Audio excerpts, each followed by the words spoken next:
Revolution, everybody. This is Brother Lent, the Truth Seeker. Let me get some water real quick, because we got to deal with this Locke dude. Now, this guy, Greg Locke. Man,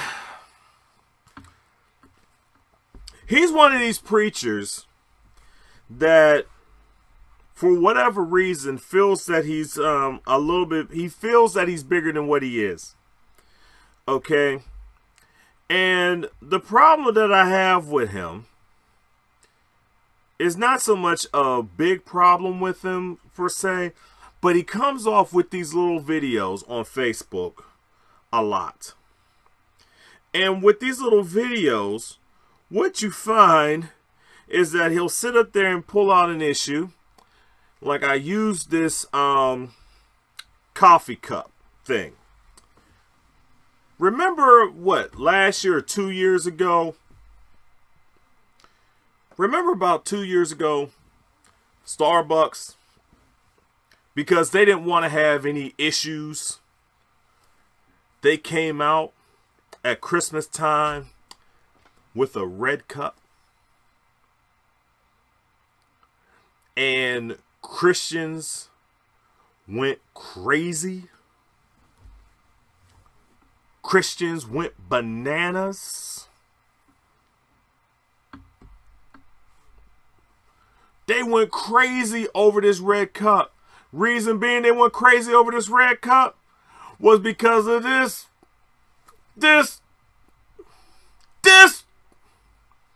He put out a video about how Starbucks is basically telling you that you are the devil because they had a red cup instead of having some sort of Christmas thing type of thing for Christmas. But you're going to sit up there and drink this red cup of devil juice and going to hell. I know I put words in his mouth, but you get the gist. A couple years ago, he came out with this video, and actually, it got him some pop. But folk wasn't even thinking about it. Sister Liberty!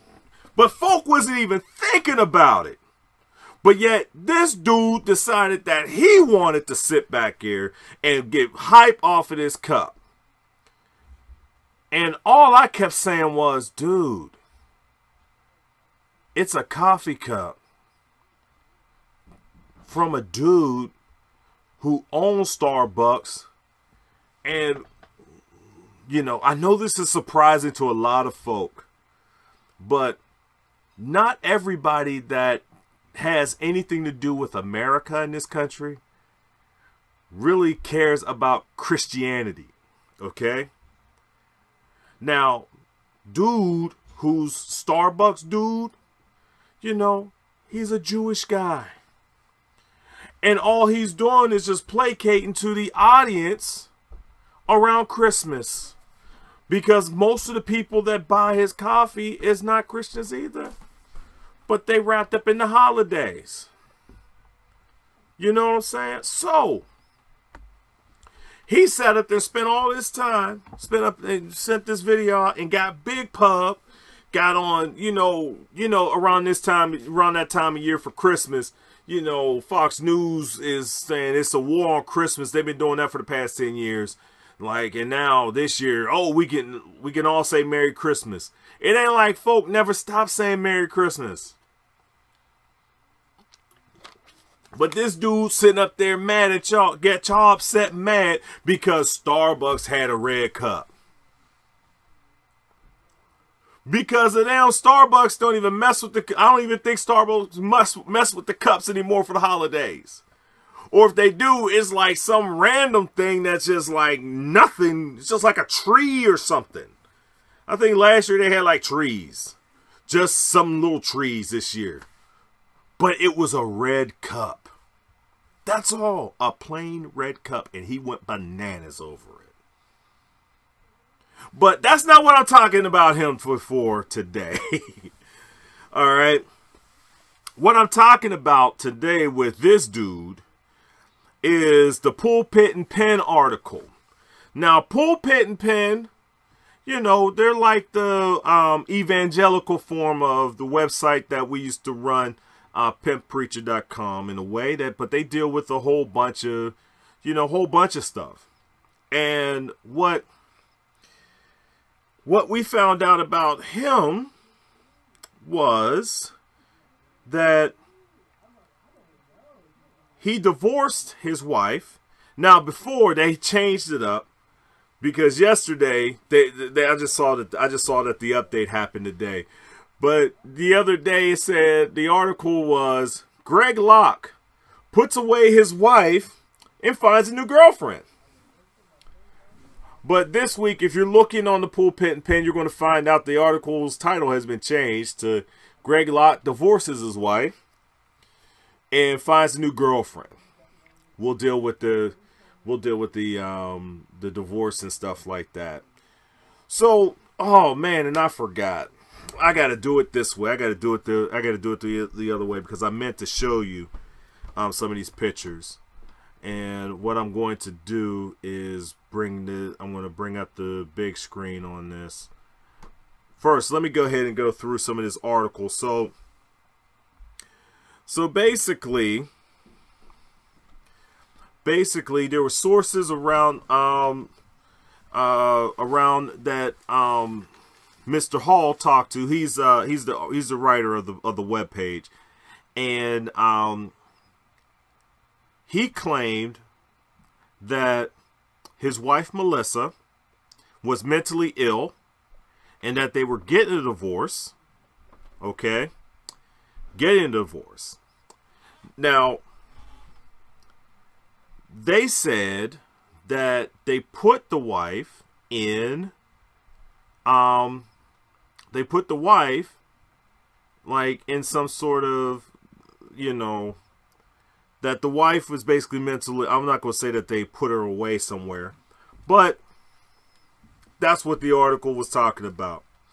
Put the wife away, and, you know, like she might have been in like a mental hospital or something like that. But come to find out, what it is that the wife left. We don't know what that reason is. Basically said that the wife left. The kids, according to the reporting, are not with Locke. That the kids are staying with Locke's mother. They have 4 kids. And oddly enough, there's a new woman. Somebody who's on staff.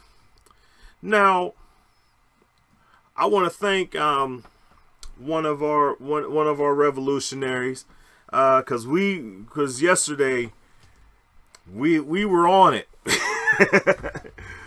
We were on it. I'm telling you, we were on it, because she sat up there and really had a situation where she was going in on the Locke page and got me to find some stuff. And what I'm going to do is pull up some of these pictures, because I know I got them in the post. I just got to find out where those pictures are. If I can find that stuff, let me see. I'll just do that. I'll go through the post that I posted. Hold on, because I was actually reading the article for a second, so it took me a minute. Okay, so what I'm going to show you is from my Facebook page. Right, this is on my Facebook page. We went and looked at the staff. Right, oh, I forgot. Let me take this picture down. Typically I do this, but I forgot to do it before the show. To set it up. And I don't feel like going through the setup process. So we're going to go through it some old school gangster style here. Alright. I'm not sure if you can read it, but this was taken from February 1st. This was on the archive. And I thank Raven for doing this for me. But yeah, she went ahead and posted up a screenshot from the archive on their website, and basically the bio said that Pastor Locke traveled around the world, yada, yada, yada, yada, yada. And at the end of it, it said that Greg, come on, that Greg and his wife Melissa have 3 boys and a daughter. All right. But then, yesterday, same Greg, right? Now, I scratched out the people because they're not relevant. I don't need to know who they are. But this person, now, if you could read the bio, right? Why is it there no Melissa and kids? No Melissa, no kids. Why is that? Well, maybe because of, come on, flip, there we go. Maybe because of this lady. Okay? Maybe it's because of this lady right here. Now, if you notice, it says bio coming soon. And I put in the caption, this bio coming soon means we haven't figured out what lie we're going to tell you yet. We ain't figured that one out yet. We got to justify why she's sitting up there on staff now. And y'all wondering about where my wife is, and now they sitting up here seeing us out courting right now. Now,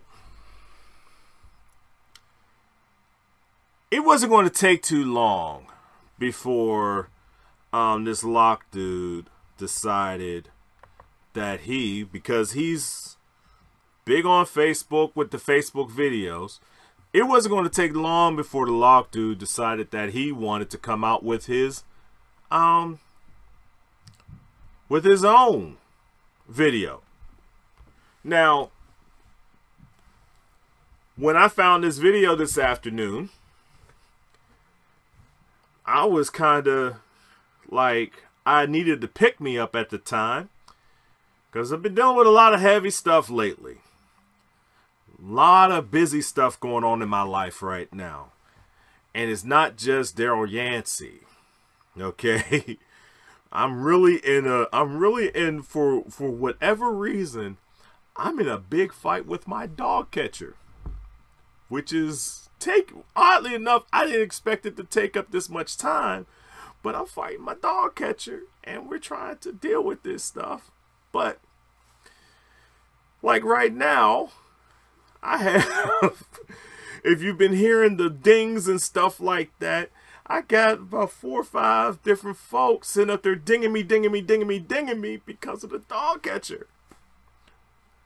And I think, just whatever. I'm sorry. I had to put that out there. But anyways, let's look at this Locke video because it gave me some. You were supporting. It gave me some life. Her healing. Oh, it gave me some life. Oh, forget y'all. Y'all get on my nerves. Let's deal with this guy right here because this is funny. Not funny in the say of what he's going through. Because here's the thing. Whenever a family breaks up, it is bad. Okay? But it's the methodology and the way this guy's looking is hilarious to me. And it's not that I'm trying to make peril of it, but he doesn't get it either. He's going to say some stuff, but he doesn't get it because they are. One thing I do want to say about this dude, okay, is he came out with a written statement yesterday too. And during the written statement, he's always talking about how many folk he'd be dealing with. Like these preachers and their overinflated numbers and why they keep bringing them up, I don't get it. Why make yourself look big? I know you want to make yourself look big, but we know that you got some following. We know that you got a following, but you don't have to remind us. And he's going to do it again. Don't stop reminding us of how many people watch you.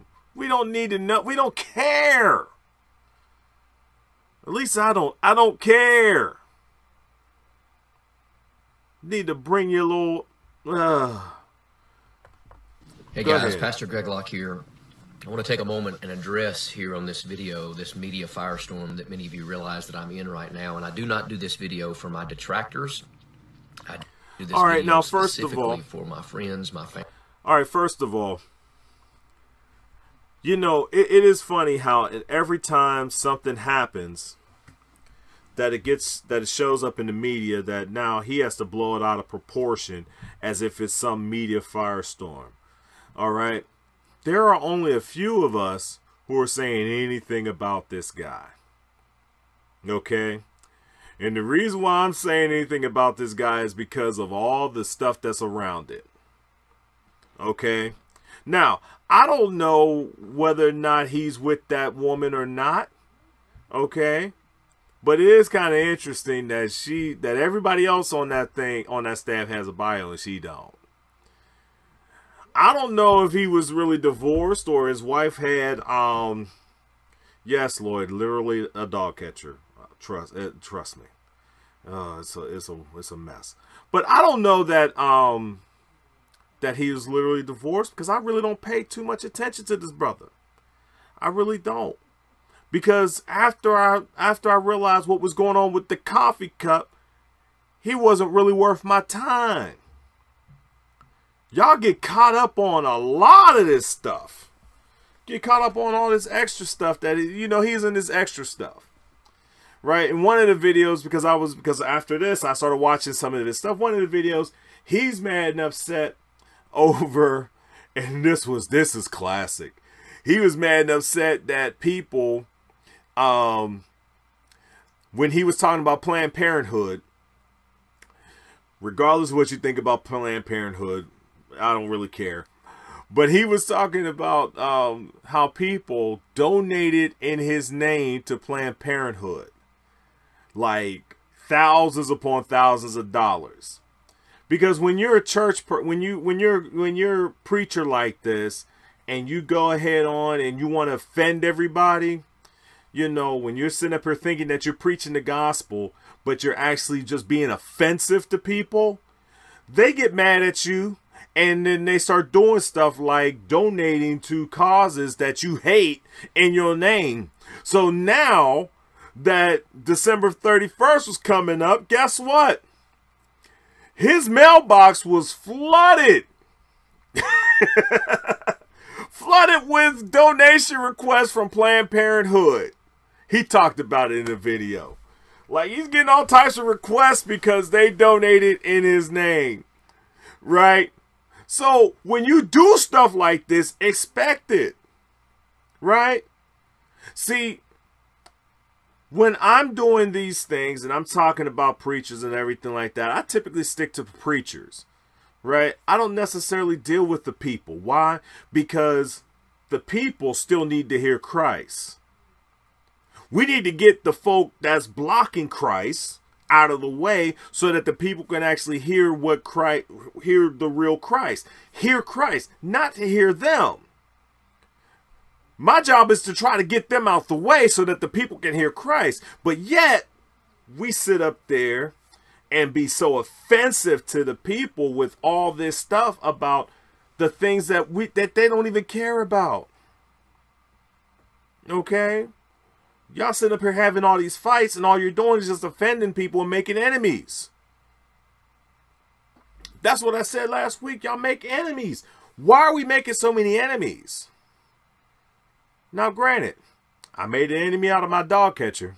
Yeah, we're enemies. But yeah, I had to. You know, she did some crazy, shady stuff that we need to take care of and deal with. I'm telling you, my mind is going crazy. I'm telling you that. But anyways, as we continue to go on in this video, you're going to hear his reasoning behind why he ain't married no more, and why it's so hard being in the preaching spotlight, and you got to go through this stuff. But you should take the inventory of what's going on. And I'm going to talk to you a little bit about that as we go ahead. Family and my supporters. It is not the video that I've ever wanted to have to do on my public figure platform, but when God gives you a great voice and a big platform, it also comes with the curse of visibility, and you can barely go anywhere and do anything without a camera being in your face. And so let me just say from... Really? Really? When God gives you a big platform, come, dude. Really? Here. The get-go, that the past year, especially the past 6 months, have been a very difficult, a very broken time. Oh, wait a minute. You hear this? 6 months. First it was a year, 6 months. Trust me. Yeah, 80s forever. Yeah, I don't know who this... Look, I'll try to break it down for you. You catch it a little bit later. In my life and in our family. But let me just be right to the point and say a few things that a handful of bitter, disgruntled people have spread and that the media, for some reason, has chosen to believe. Okay. Now, when you hear this, here's what I'm going to say. Okay. See, I reached out to Pulpit and Pen, and they were eagerly glad to respond. I'm going to pull that up. When he talked about the disgruntled few, which you got to understand is that there was really not that much of a disgruntled few. There was a little bit of stuff that was going on. And basically,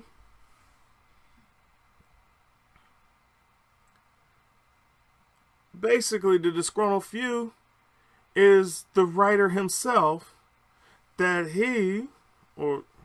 this guy basically said to him. Listen, people, this is not a hit piece. Okay? This is not a hit piece on him.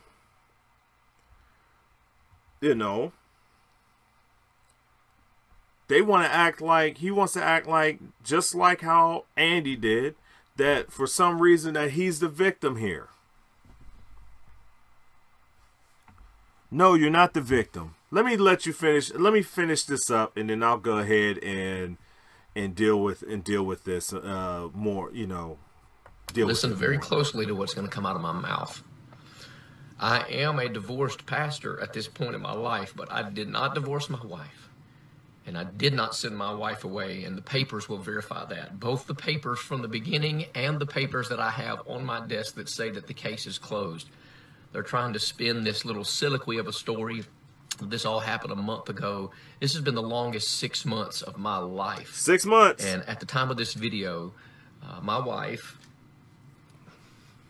left 73 days ago, and she lives out of state. We have 4 children, and I have them.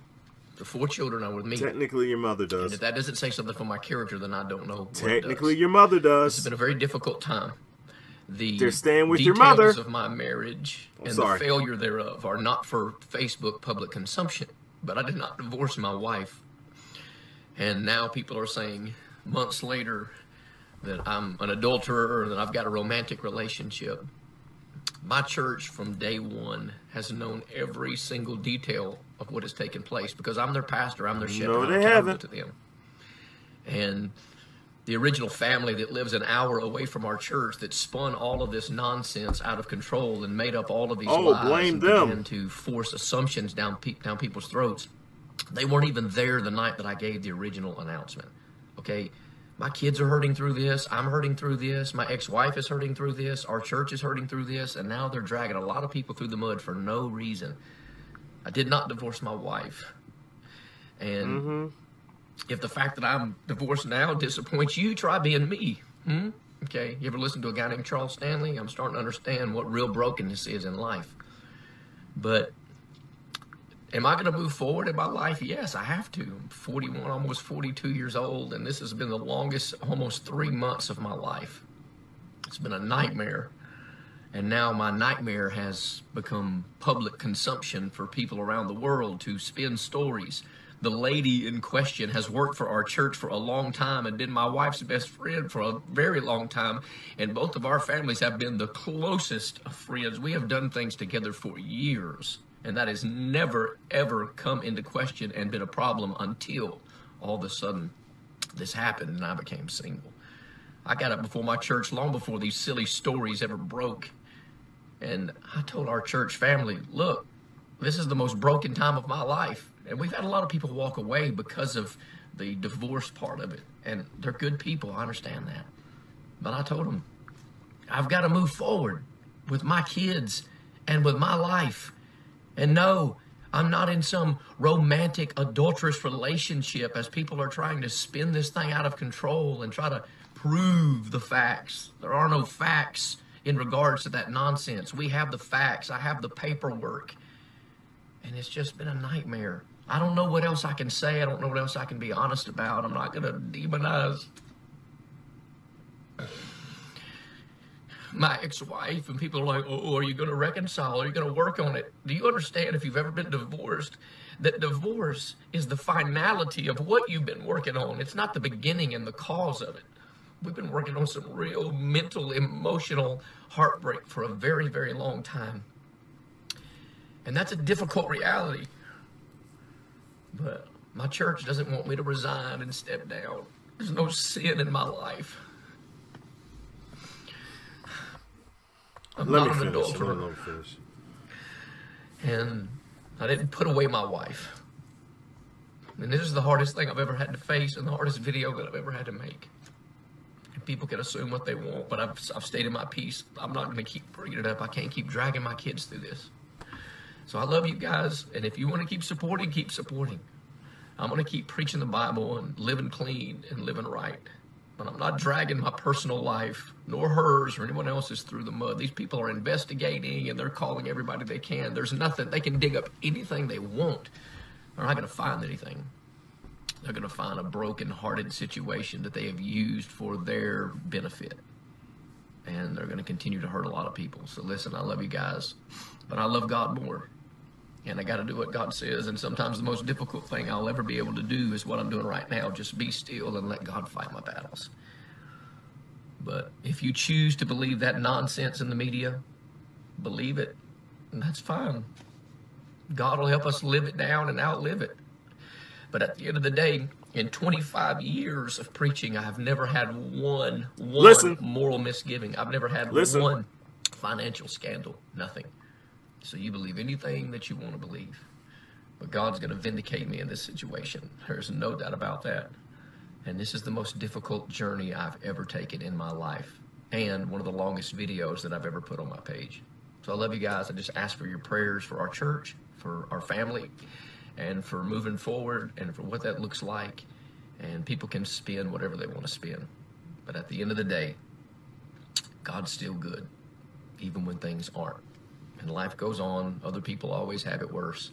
But the media has lied to you. But I'm telling you the truth right now. You can take it for what it is. Our church is doing fine. We're growing. God's doing some good stuff. All right, that's enough. And He's taught me a lot in this very, very dark time in my life. It has been the longest. Wait a minute. And loneliest 3 months of my existence. Mm-hmm. And just respect our privacy during this time and just pray for us. Isn't it interesting how, first of all, it was the longest year, and I think somebody in the chat room got it. It was the longest year, the longest month, the longest year, longest 6 months, and then it went to the longest 3 months that he's had in his life. Okay. Now, here's the situation that that not only did Andy face, but Greg faces right now. What Greg is doing, and I call this man is basically following the blueprint. He's following the blueprint to get the situation to where he can be with Tia and be away from his wife, still have his cake, eat it too, have church, everything like that. And basically the blueprint is as follows. Make it known and repeatedly that I did not file divorce. I did not file the divorce. I did not file the divorce. I did not file the divorce. I'm a divorced pastor and I did not file for divorce. That's number one. Why is that important? Especially in the church circles, because if it's not your fault, let's blame the wife. The wife is the one who got the divorce. The wife is the one who is looking the way that, is looking this way at me. It is her fault. We are going to blame her. And here's the thing. He probably had the conversation of, we're getting the divorce. He initiated it. But he probably said to her, you go and draw up the papers. Now, I don't have any proof of that. But one thing that I can say is that in other situations, we do have proof that that had happened. So he's following the blueprint. The next phase of the blueprint is basically convince your people that your church folk, still need you.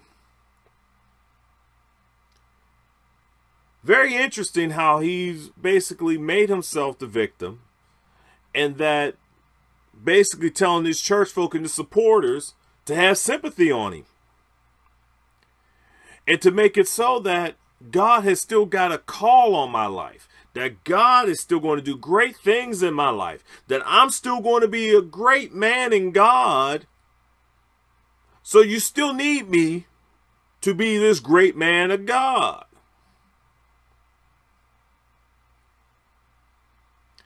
That's all a part of the blueprint. Because you just convinced your church people that you didn't get the divorce, that the wife is the bad person, and God is still going to use me. Now, the next thing is basically, how do I sell the fact that I want to date my wife's best friend? I'm going to bring her on staff. And all of a sudden, insert bio here. See, what we understand is that Greg has, also you put out this whole thing of the media is the problem. The media is basically giving us getting this story, this fake news, that there are disgruntled church members, there are disgruntled people that are also telling these lies and these things. But you notice that it went from 1 year, 6 months, 3 months. 1 year, 6 months, 3 months. If you're so sure, we wouldn't have to have this problem. And I should have screenshotted his written statement, because his written statement was really full of it. Oh, it was really full of it. Should have screenshotted that and kept it. But if you see the video, if you see what was going on in the video, he's garnering sympathy. Because guess what? while the kiddies are with his mother, guess what? He will have this relationship with this Tia.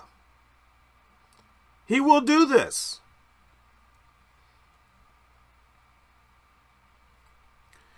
At least it wasn't as bad as what Clarence McClendon did. But he did, they basically doing the same thing.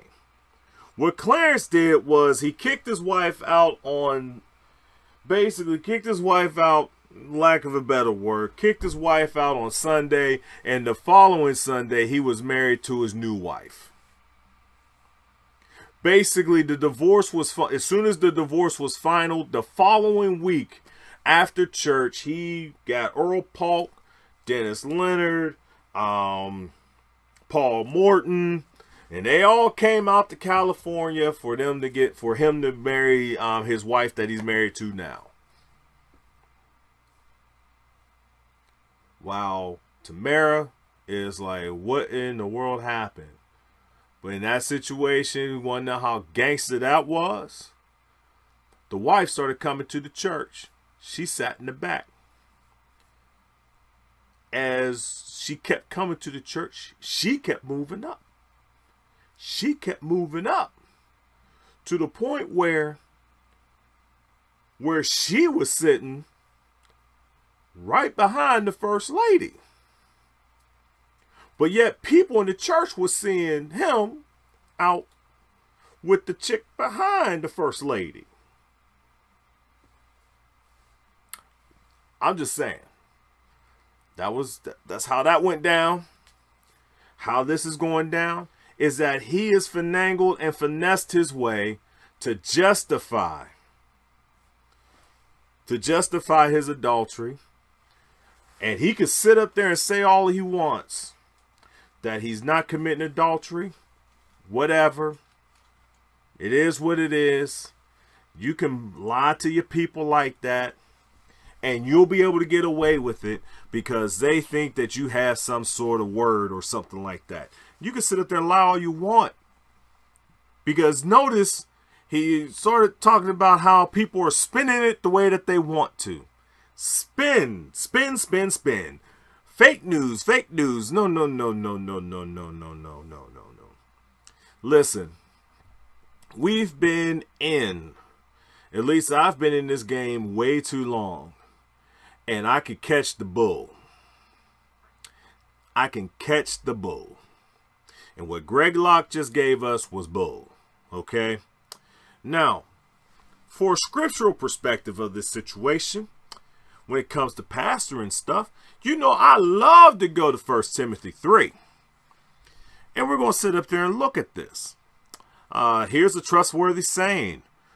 Whoever aspires to be an overseer, pastor, in this case, pastor, desires a noble task. Now, the pastor is to be above reproach. Above reproach. Faithful to his wife.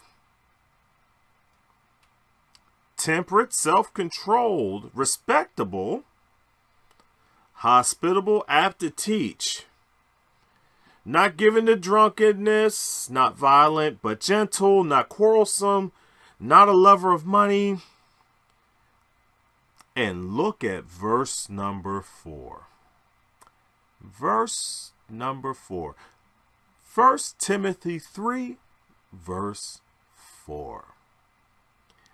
He must manage his own family well and see that his children obey him, and he must do so in the manner worthy of full respect.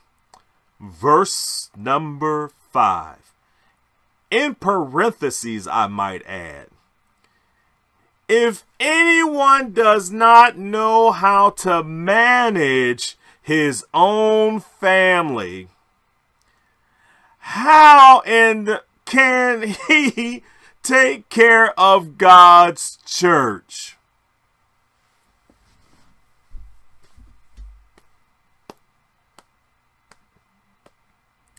See, right now, Brother Locke, you're mismanaging your family right now. You following the blueprint to get your own, to get you a new one, right?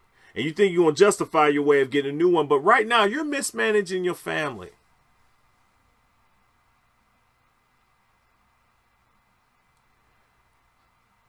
I really think that it would probably be in your best interest to actually work out your own home, to work that out.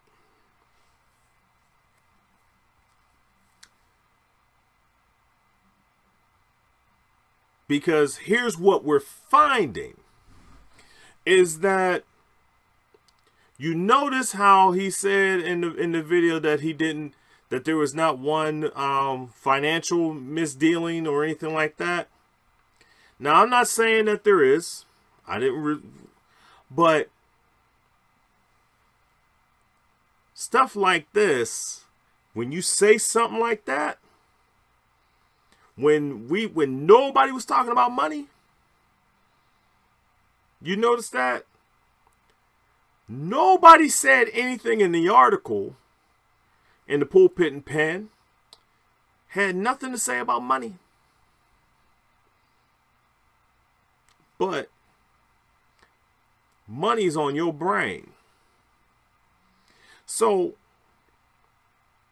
if you can't manage your own house, yet you want to manage God's house,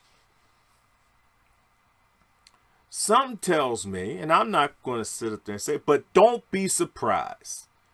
And yes, for those that say that I'm gossiping or whatever, I don't care.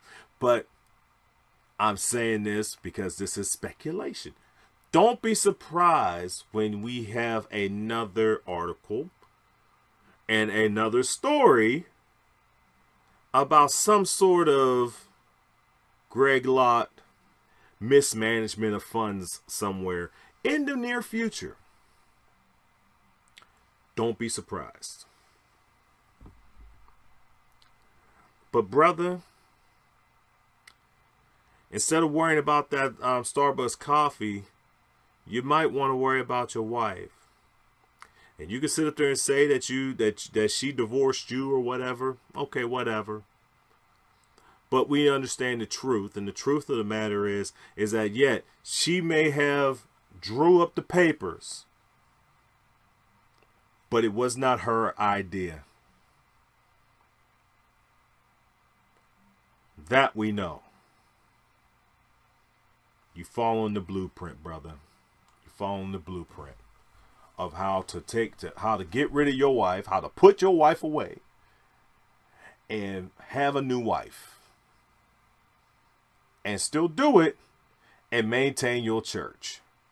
Because what people don't understand is this. We've seen this before. We've seen this hustle before. At least I've seen this hustle before.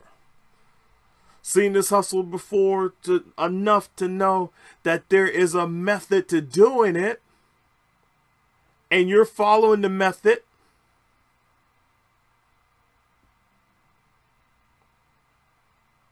That's all I'm saying for you, Greg Locke. That's all I'm saying.